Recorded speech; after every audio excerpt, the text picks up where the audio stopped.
Gorbachev had a core diagnosis for what ailed the Soviet economy: bureaucracy. His prescription to fight it was called perestroika.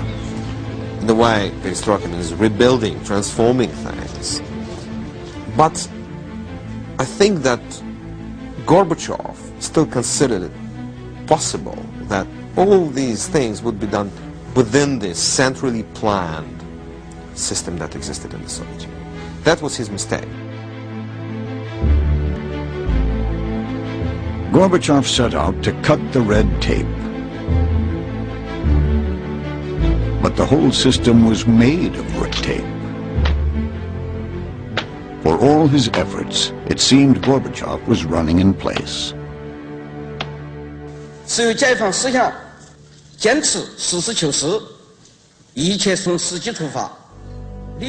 As Gorbachev struggled to clear a path to true socialism in the Soviet Union, the socialist idea was being redefined in China. Deng Xiaoping said his reforms were creating socialism with Chinese characteristics. Many observers thought it looked more like capitalism. Whatever it was changing the face of China. The country had just emerged from one of the most devastating periods in its history.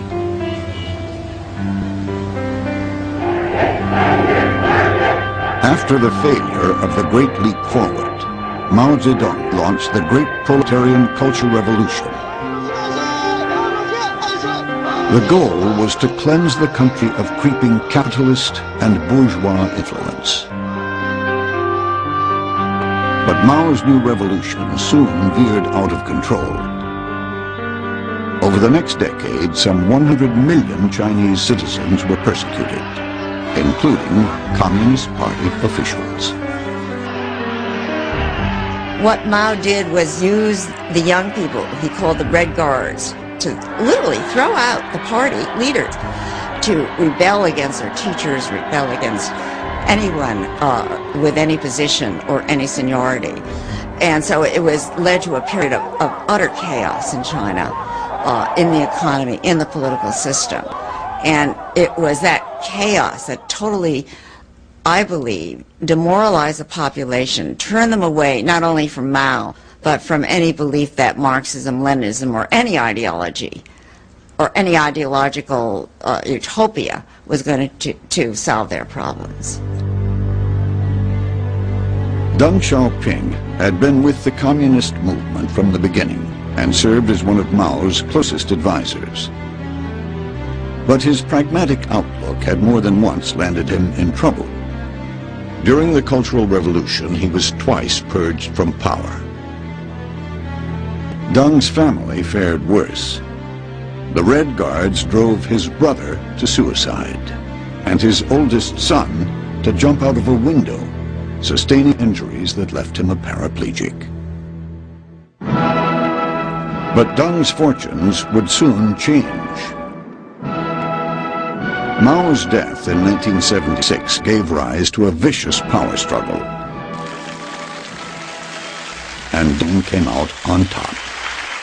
When Mao died, Deng was the highest ranking leader left. Several leaders died during the Cultural Revolution, and he came back to power with a few of his old communist buddies who supported him, who were totally disillusioned with Maoist policies, and they were open. They didn't know what they wanted to do. In fact, the slogan they used was, "We have to feel for the stones as we cross the river to get to the other side."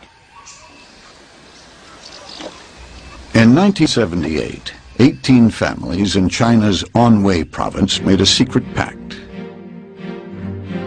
They would divide their collective farm into individual plots.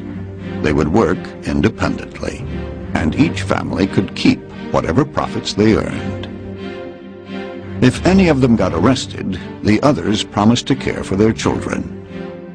When Deng heard about this from one of his colleagues, who was the governor of the province of Anhui where it began, he said, "Don't stop that." He says, "Let's see how it works out." And when this governor then reported that incomes were increasing and harvests were doubling, then Deng said, okay, this is the way to go. And so he made this a policy by the early 1980s, by 1982. This was the policy in the whole country. Every single commune was decollectivized. Deng Xiaoping had a saying that had infuriated Mao. It doesn't matter if the cat is black or white, as long as it catches mice. Peasants got back their own family plots, and that released this energy of the peasants to earn money. They had economic incentives, and then the villages began to set up small workshops, and they did small-scale things. Then they began to make connections with the international markets, and they would start producing shirts or socks or textile goods. So it was a gradual process.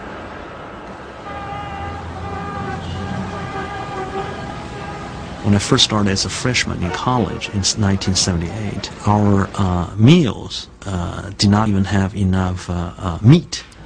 By my second year in college, things began to change dramatically. Food became abundant, a variety of vegetables, meat became available. And I feel at that time I could see the change quite dramatically unfolding. And indeed, people knew that's because of the reform. 1984 marked the 35th anniversary of the People's Republic of China. According to the World Bank, China's economic growth had now reached 10% per year. It would remain there for more than a decade. But China was still a communist country. Beneath the rising tide of economic and personal freedom, the political system remained largely unchanged. In the beginning, Deng Xiaoping thought he could have both economic reform and also political reform.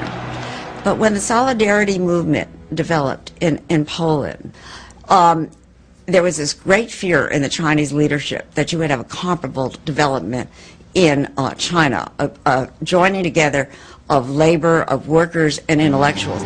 So he began to gradually clamp down. On May 15th, 1989, the Soviet General Secretary Mikhail Gorbachev boarded a jetliner for Beijing. His historic visit would lay to rest a bitter 30-year struggle for leadership of the communist world. An elaborate welcoming ceremony was planned at Beijing's Great Hall of the People. But there was a problem. Suddenly a message comes to Gorbachev or his party on the airplane saying, well, we've changed the plans. When you land, we're going to have some alternative ceremony. We're not going to the Great Hall of the People. And the reason is because that's in Tiananmen Square, and Tiananmen Square is filled with demonstrators demanding an end to communist rule in China.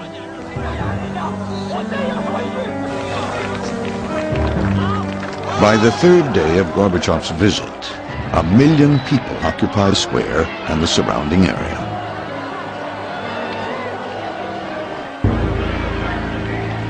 Once the Soviet leader had departed, Deng ordered his troops to clear the square. To this day, we do not know exact numbers of people who died in the bloodshed. Some reports say there was thousands, others say hundreds. Probably truth is somewhere in between. Even though Deng had put down the movement for political reform in China, he soon ordered that economic reform resume. In 1993, the National People's Congress enshrined the term socialist market economy in the Constitution. Still, the Communist Party remained firmly in control. Deng is a